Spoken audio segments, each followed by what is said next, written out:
All right, it is the fifth hour, kind of. It's loosely the fifth hour, a special bonus edition only available on YouTube as we dive deeper. I don't know, is this the third rail? It's Ben Maller, David Gascon. This is like the ninth day of the week. Gascon, I mean, by the way, nice hair. That's a beautiful. Like it? Yeah, I can't go without a hat because I don't have the look. But so is this the third rail or is this the fourth rail? What are we looking at here? This is the ICU. This is the ICU of the fifth hour with Ben Maller. Yeah. No, I think this is actually important because we have been talking a lot. We're sports radio idiots, and we've been talking about the coronavirus because there's no sports going on. So I figured we should probably bring somebody in that actually is right there living the life and can tell us actually what's going on, because you read a lot of stuff online and I don't know what's real and what's bullshit. I know what I like. I know what I like to read. I don't know, whether it's true or not on either side, by the way. I think people are jumping to conclusions. So why don't we bring in our man Colin? He is on the front lines. Are we allowed to say where he's at, or I don't know the rules on Yes, we can. Yes, we can. Ben. Yep. Hello, Colin. You look great, by the way, and thanks for doing this. And Colin, you're in Ireland, right? You're Ireland, yeah. Swords, Ireland, yeah. That's right. Yeah. You don't sound like you're from there, though. You sound No. I grew up in Southern California.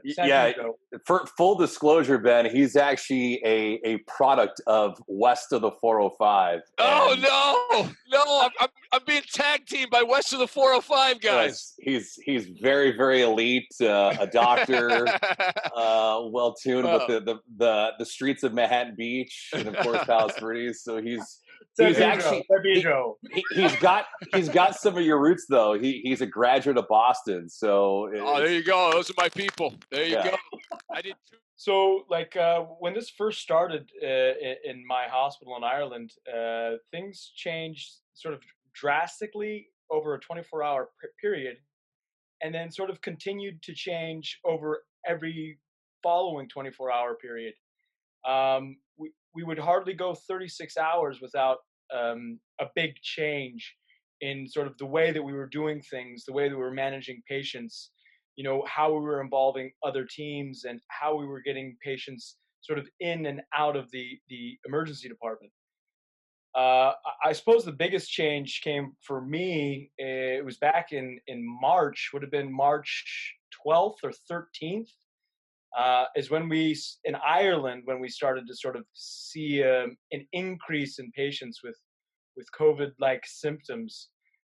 And then subsequently, the weeks after, it just rose and rose and rose. I ended up with coronavirus related to a patient that I saw on that week of nights back in March. Sometime around the 14th, I ended up contracting coronavirus. So then I was off for 3 weeks. And I was only being told about sort of, all these updates and all these changes. So when I came back to work, things were drastically different than when I had left. Yeah, and you said you had the coronavirus, so that's everyone here is like, oh my God, people haven't had it. The fear factor is amazing because you read these stories and you look great, you look healthy, you look well. I mean, it doesn't seem like this was the end of your life here, which is great for you. I mean, kind of walk me through what that was like. Is you've got this medical training, but what were the symptoms, and did you really feel like you were horrifically sick, like the people on the media seem to make this seem? No, I was not horrifically sick. I had very bad GI symptoms, and sort of a very long, lingering viral course. So aches and pains, headaches, dizzy, and that went on for like a week, maybe 10 days. So it does last a very long time, and longer than most viruses that we get. Usually it's 2 days, 3-4 days, but that would be maximum. This lingered on for about 10 days for myself, and then started to slowly recover. Some days were better than others, and then once I got back to work, I felt fine. Everything was fine. Colin, were you taking anything during that time? Orange juice. So I gained about 15 pounds, but it's all orange juice related weight. So you should become a spokesperson for orange juice is what you should do. You get you an Tropicat is my advertisement. favorite. Yeah. there, Oh wait, there I you don't know go. if I'm allowed to say that. That's fine. It's a good product. So it's wild, like the spectrum, because obviously your situation, you said he was lingering and stuff, and then for other people, we've read the reports about, and you're there in the hospital, like people that are older, people with pre-existing conditions. It seems like it's scattershot, that some people who have those don't get those bad symptoms. So it makes it even more complicated, right? Because it's really hit and miss by person. You know, it's actually very scary for healthcare workers because, as you say, it is scattershot, and we're not ever, excuse me, we're actually, it's very difficult for us to predict who the virus is going to be very difficult for that person to sort of fight the virus, and who it's going to be, you know, gastric symptoms, aches and pains. We don't have any very good predictors, except that we do know that people over a certain age and with multiple medical conditions, we know that they don't do as well. But we're still seeing young people, like even up until 2 days ago, that are getting it, and they are not having good outcomes. So, I think there's a lot about this that we're still struggling to deal with and cope with, and I think that the ability of this virus to spread is what makes it dangerous. And the other part is we, we're unable to predict who is going to have a very poor outcome and who is not. So those are the two things that we're struggling with this virus at the moment. Has there been any thought or sentiment from professional athletes, whether it's in Ireland or in the UK as a whole, soccer, rugby, other athletes that feel like, hey, we should get back to playing, or hey, we need to stay and not play anything, not be on the pitch for certain months or a long period of time?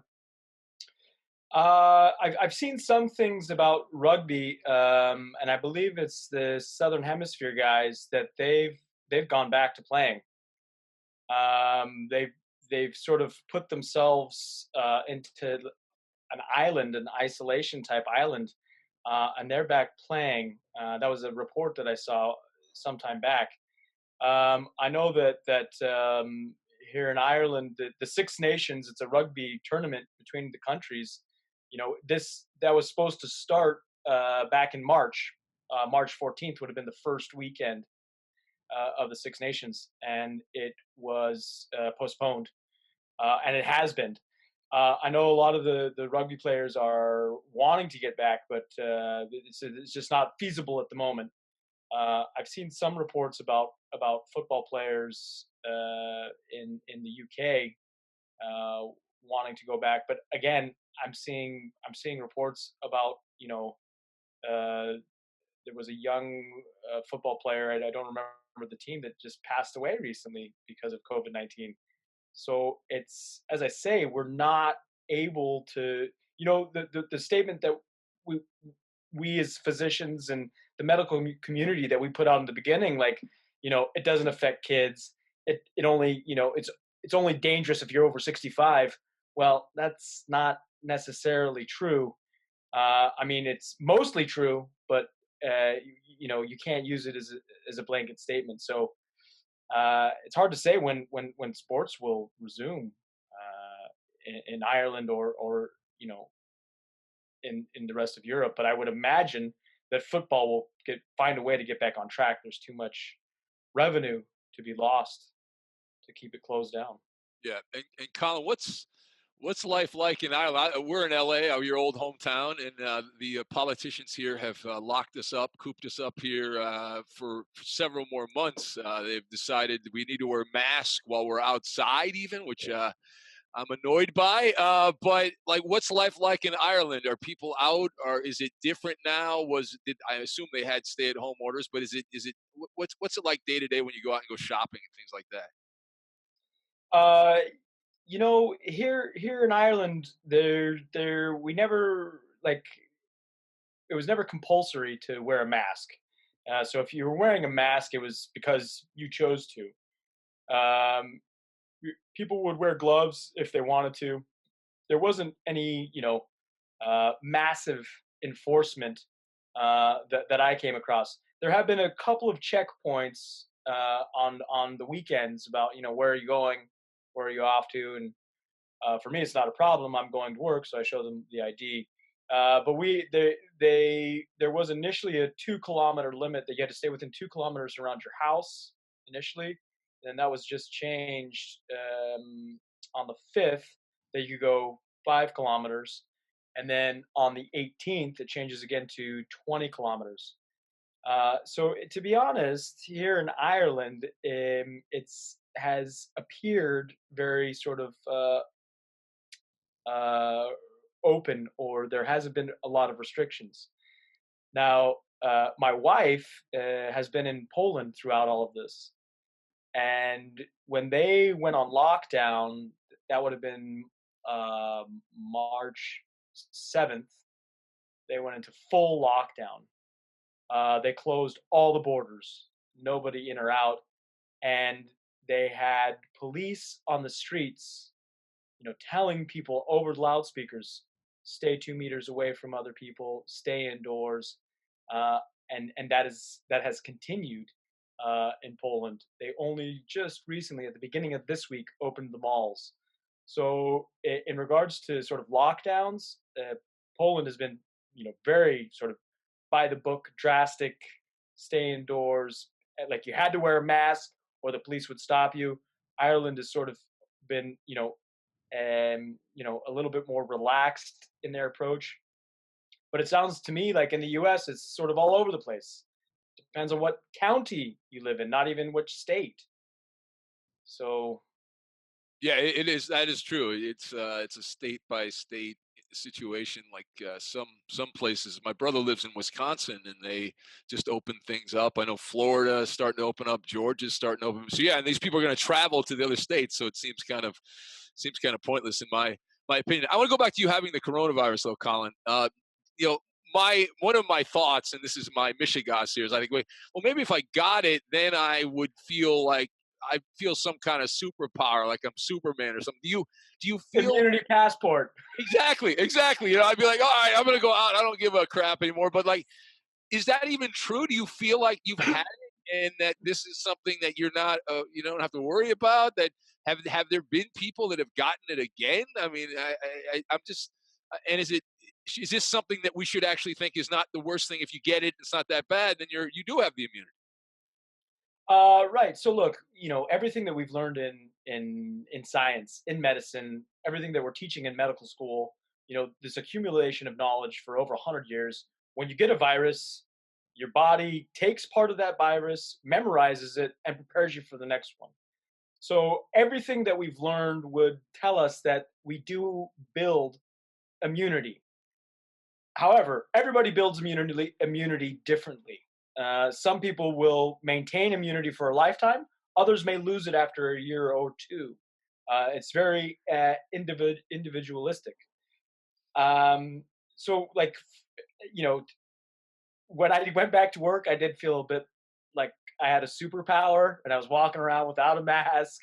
And everybody was calling me Superman, which probably wasn't appropriate.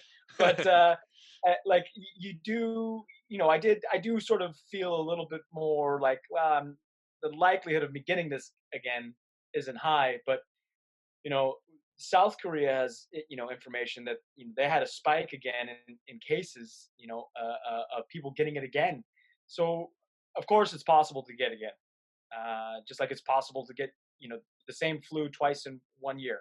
It's possible, although mathematically improbable. It's definitely possible.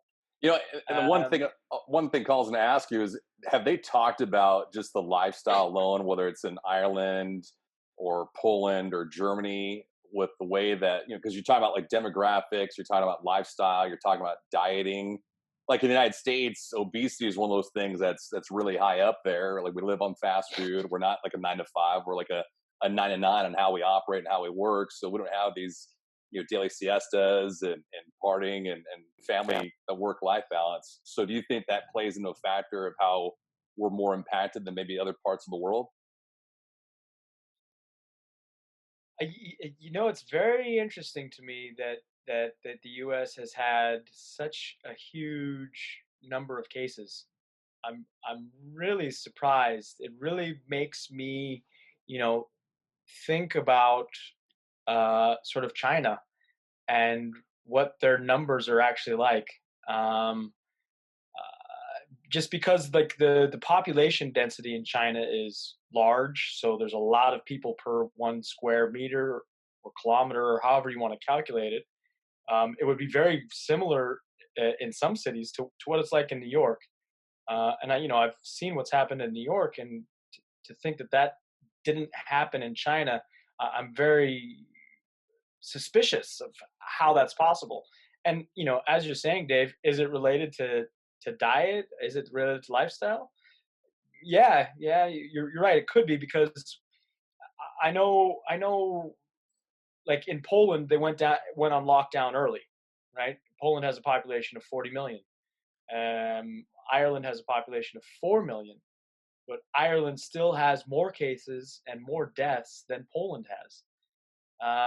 So I think part of the lifestyle, I guess the one comparison you could make between Poland and China is that communist link and the ability of the people to sort of follow an order.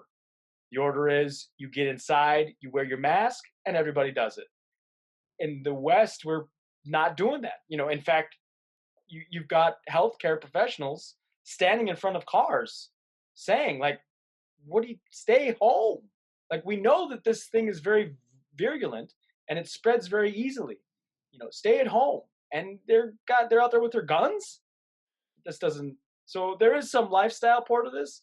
In regards to diet, I'm not entirely sure what effect the diet would play, except that we do know that if you have diabetes, if you're obese, you're at risk. So in that regards, the U.S. diet would be horrific for that.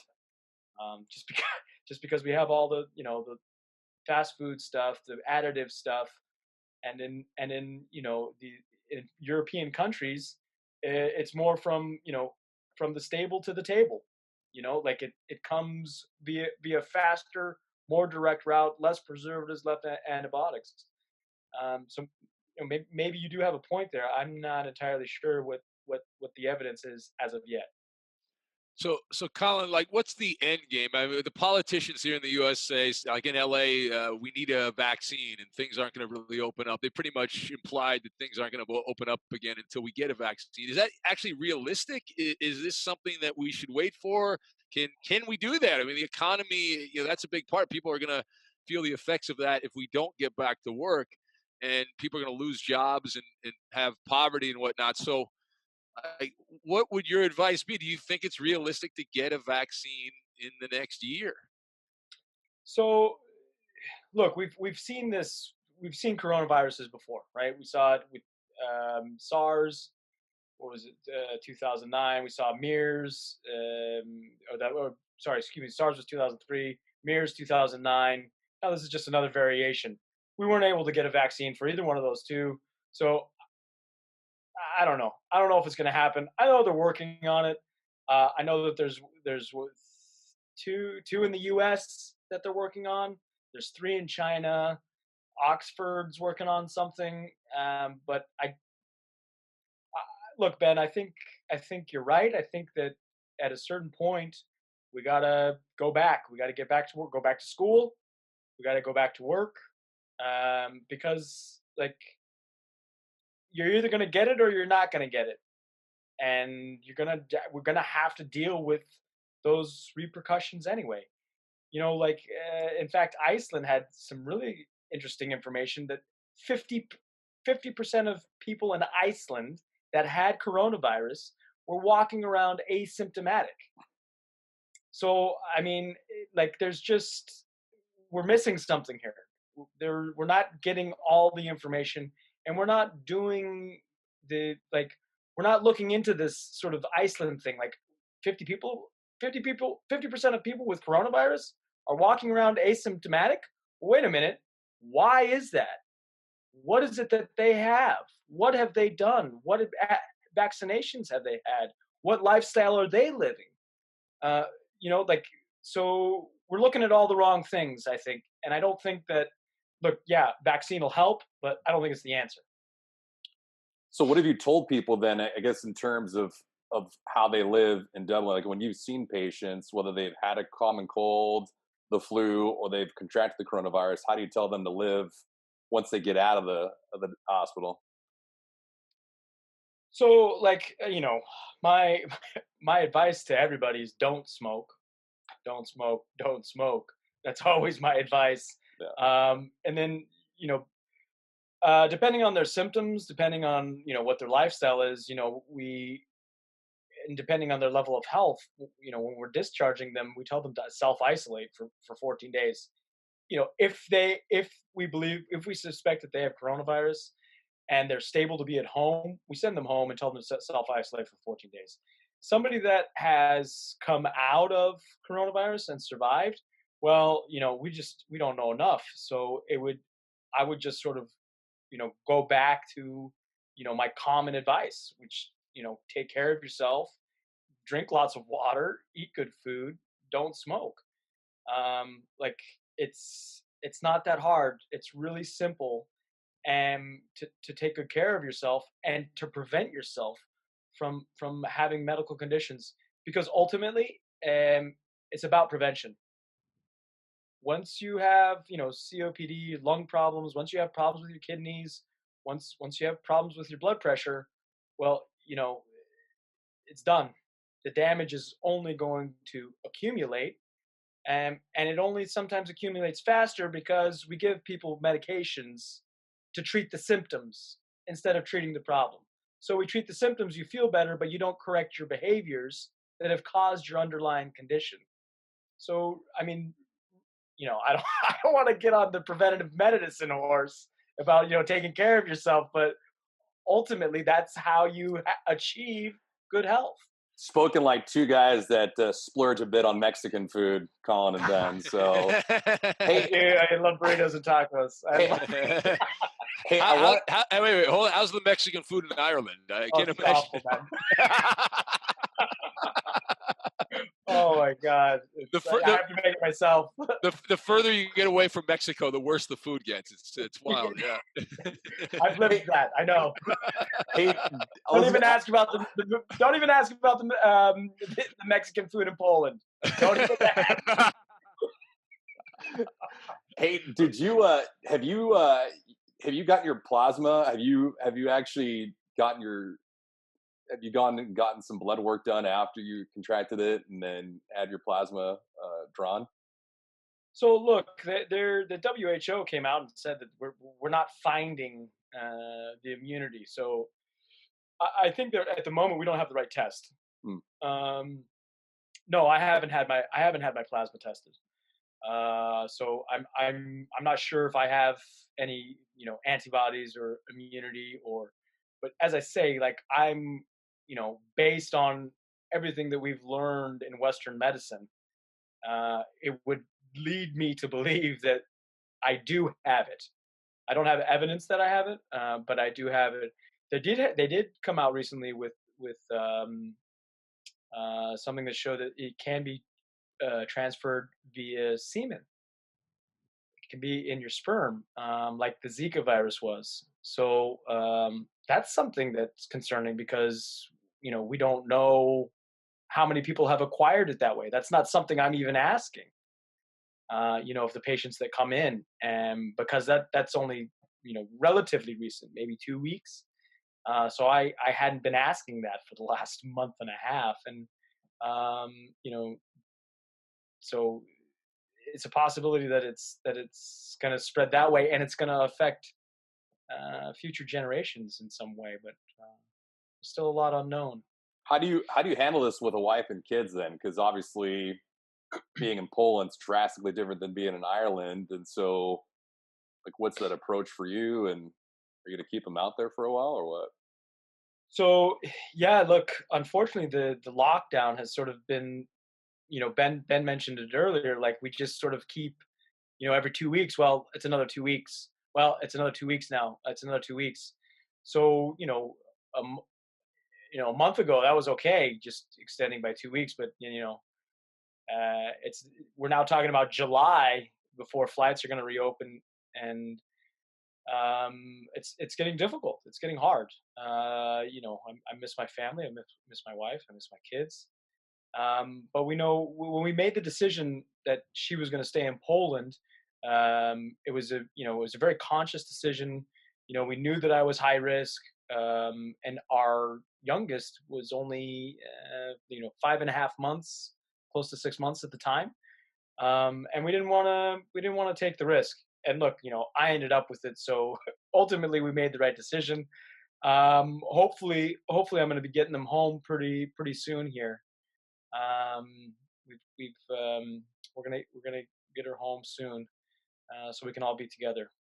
That's great. That's great. So just to kind of close this out, Colin, and Doc, you're the doc. So what advice do you have somebody watching this who's, there's a lot of people freaked out that, they don't know what to believe in all this. Like what would the advice you give these people that are just running around like headless chicken? They just don't know what to do. What would you tell them about this?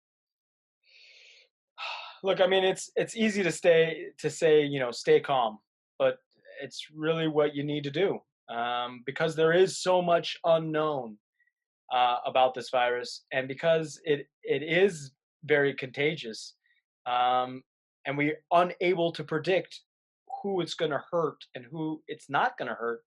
It's important to stay calm. It's important to stay isolated.